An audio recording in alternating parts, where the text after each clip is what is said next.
ouvert les débats parce que l'accusé qui a tué notre enfant, a plaidé coupable.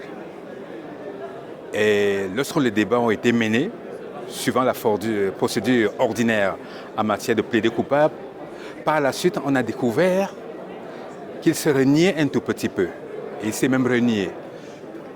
Le tribunal a rejeté son plaidé coupable et a renvoyé la cause au 14 janvier pour débat sur le plaidé non coupable, suivant la formule ordinaire. C'est ce qui s'est passé. Donc aujourd'hui, les débats ont eu lieu suivant la procédure de plaider coupable parce que l'accusé a plaidé coupable. Il s'est avéré que suivant la procédure en la matière, lorsqu'on lui a donné la parole, il a remis en cause certains actes, certaines affirmations, toute chose qui a poussé le tribunal à rejeter son plaidé coupable et à dire que l'affaire va se passer sur la procédure du plaidé non coupable.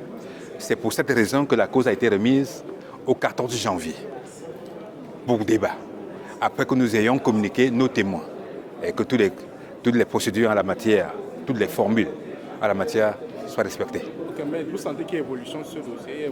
Oui, il y a évolution. Le dossier va vite, nous sommes tout à fait sereins.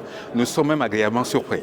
Le dossier évolue normalement, sereinement. Figurez-vous que si la procédure de plaider coupable avait été respectée, on aurait fini ce jour. On aurait fini. C'est bien parce que, suivant les usages en la matière, ayant donné la parole à l'accusé, il s'est mis à se renier sur certaines affirmations. Le tribunal, prudent, j'ai dit bien prudent, a préféré refuser son plaidé coupable.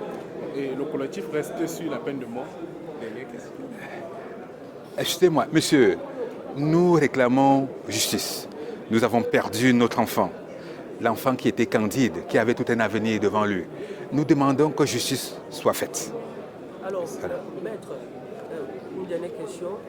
Quel est l'impact dans la continuité de ce procès que cette non-reconnaissance du plaidé coupable vient apporter dans l'affaire?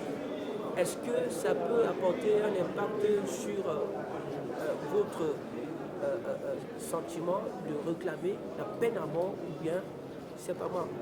Non. Sur le plan strict du droit processuel en la matière, le plaidé coupable nous facilite la tâche. On va directement au but. On explique ce qui s'est passé.